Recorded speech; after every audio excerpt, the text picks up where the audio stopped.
Our next speaker is very special. Ben Griffin is a former British SAS soldier who refused to return to Iraq and left the army, citing the illegal tactics of the United States and the policies of the coalition forces, and also that the invasion was contrary to international law. Not unreasonably, he expected to be court-martialed for this, but in fact was let go from the army with a glowing testimonial from his commanding officer. He spoke at an anti-war rally in 2008 about the United Kingdom's involvement in extraordinary rendition, and since then he's founded a UK branch of Veterans for Peace after a chance encounter with a member of the US sister organisation. Please give a very warm welcome this morning to Ben Griffin.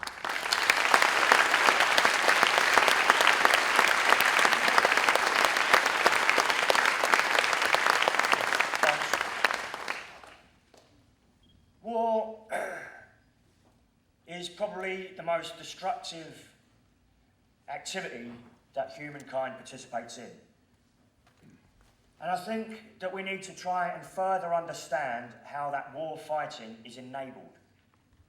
Too often in this country and in the United States, war is seen to the solution to all sorts of problems. Not just security problems, but if we think back in our own country, foot and mouth, riots in Tottenham, fire strikes, too often our country and the United States think of the military and warfare as a solution to all sorts of problems. I don't believe that it's true that people are born soldiers. I think within our country, our young people, our children's minds are captured, their imaginations are captured by the military. And how does this happen? Well, from my own experience, some of my earliest memories are badgering my grandfather, who was a World War II veteran, badgering him to show me his medals. These medals were kept in a battered envelope in what I call a shit drawer, you know, where you keep keys and bits of string and stuff like that. I never saw my granddad wear these medals. I think I only ever saw them 2 or 3 times. But this was one of the main activities that myself and my cousins carried out whilst we were in his company. Growing up as a kid, we all used to sit down and watch war films on a Sunday afternoon. These films told us that Britain was a noble country, that America was a noble country, that we went to war, we fought against bad people, and we won, and that this was good for the whole planet. When I was at school, the teachers allowed me to bunk off lessons, go to the library, and read military history books. When I was a young boy, I was fascinated with parades. We'd just come through the remembrance period. When I was sort of like 7, 8, 9, I was fascinated by these parades at the Cenotaph. The veterans, World War I veterans at the time, with their coats and their medals, and how everyone stood there and just watched in silence. And the respect that we had for these people. This affected me, and this affected other boys of my generation. We began to believe that being in the military was the most noble thing you could do for your country, and that anything else was of no consequence. Any other job was of no consequence. When I was a teenager, I joined the Army Cadet Force, a militarised youth organisation paid for by the Ministry of Defence. We were trained to be soldiers. Compared to school, it was highly attractive. We were tested on our physical prowess rather than our academic skills. In the summer holidays, we'd go to military camps and be instructed by real soldiers, living in real barracks, going out and carrying out pretend ambushes and pretend patrols. And all of this had an effect on us. It further militarised our minds. When the older cadets would come back from leave and tell us about their military experiences having joined the army, firing this weapon, firing that weapon, going to Yugoslavia, going to Northern Ireland, this further militarised us. By the time I joined the army, I didn't ask what the pay was. I didn't ask how much leave we would get. I didn't ask how long I'd have to serve. None of this was relevant to me.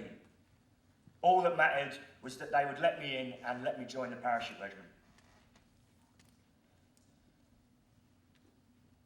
The possible negative outcomes of military service are many, and just to pick a few obvious ones: post-traumatic stress disorder, paralysis or physical disablement, death. But having spoke to hundreds of veterans over the last 10 years, I think one of the unseen negative outcomes of military service comes directly from the training. How do you take a civilian, even a fairly militarised civilian, if you look at the people I join with, and take that person and turn them into a soldier? Well, to enable that, you need to go through 6 months of intense psychological indoctrination. You might have heard the term military ethos. Our politicians are very fond of this term. They talk about teamwork, discipline, loyalty, respect.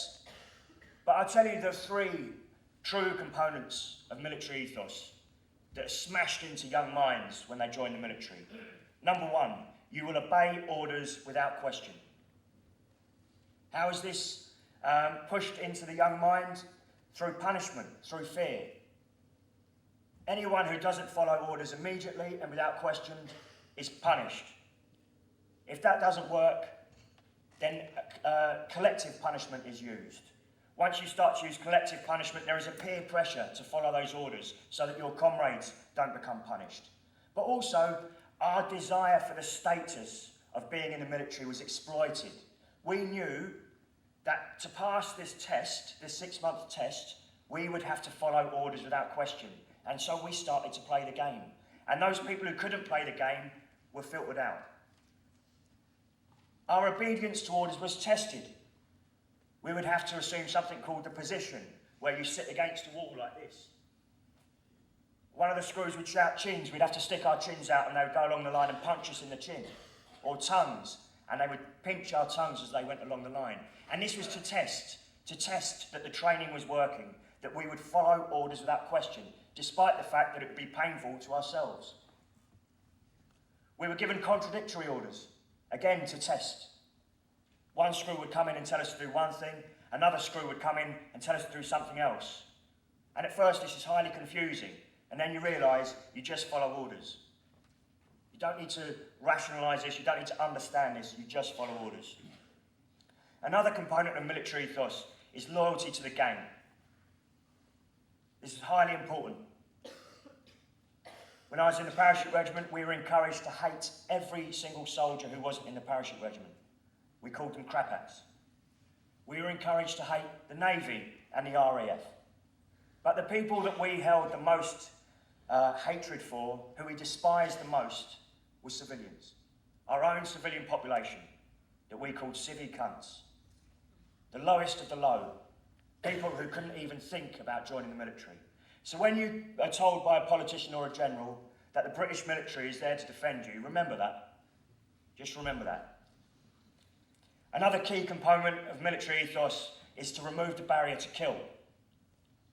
There's been long studies in this about how soldiers in the past, in the American Civil War, in the First World War, the Second World War, only 10% of infantry soldiers were firing their weapons at the enemy to kill.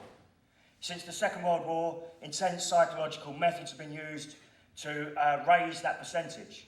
When we get to the Vietnam War, 50% of soldiers are firing their weapons to kill.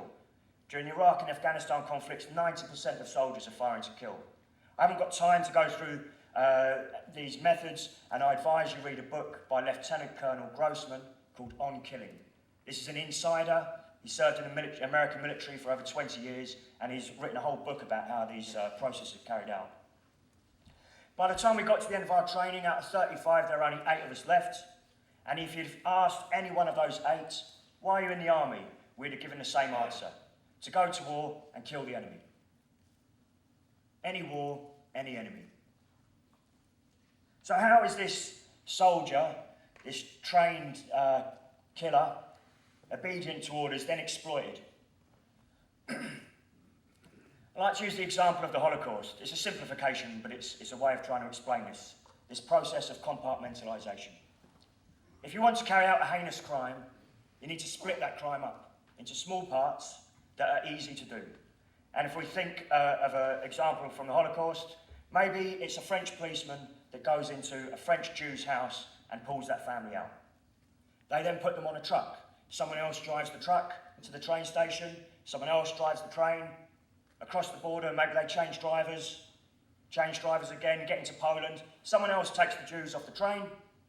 Someone else shaves their heads. Someone else puts them in the striped pyjamas. And another gang of people set those Jews to work on very little food, in terrible conditions, until they become dehumanised.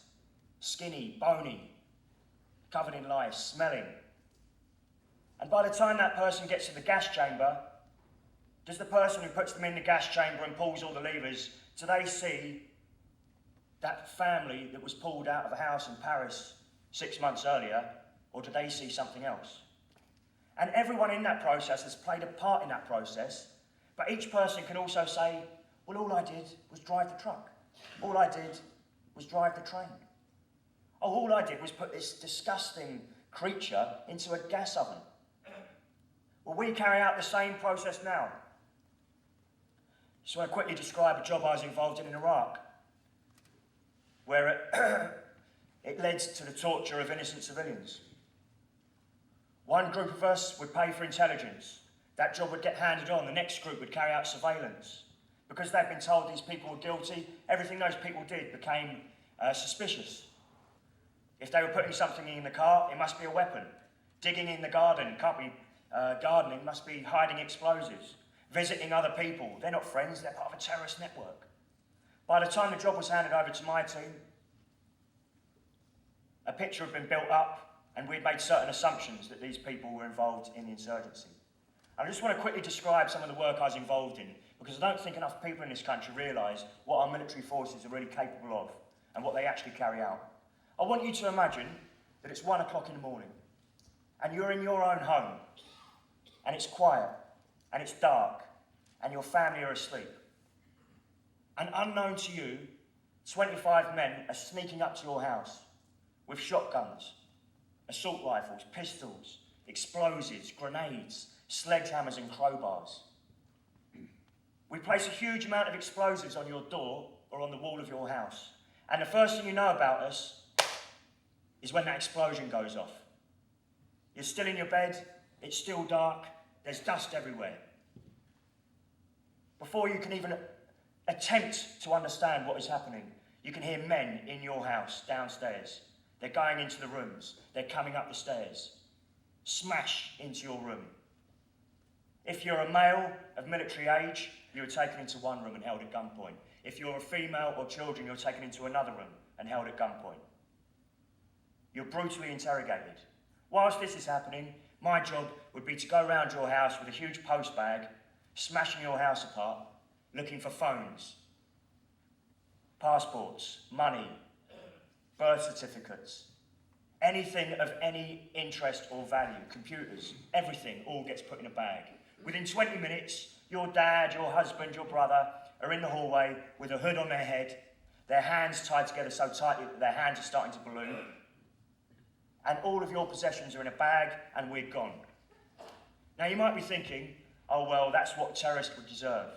Only 5% of the people that we carried out these operations on in Iraq were found to be involved in the insurgency. We need to get over this idea that the use of the military, that having military forces can somehow lead to peace. That the problems we face, that Andy explained so well, the real problems that we face, the planet faces, cannot be solved through military force. I'm a member of Veterans for Peace. We're an ex-services organisation. We have members going all the way back to D-Day. We've got members who have fought in every single war that Britain has fought since the Second World War. And we have come to the conclusion that war is not the answer to the problems of the 21st century. But it is my opinion that the struggle is to capture the imagination of our children and young people. This is the struggle that we face.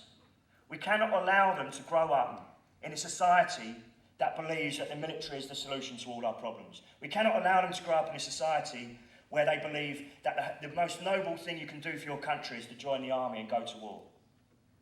Thank you.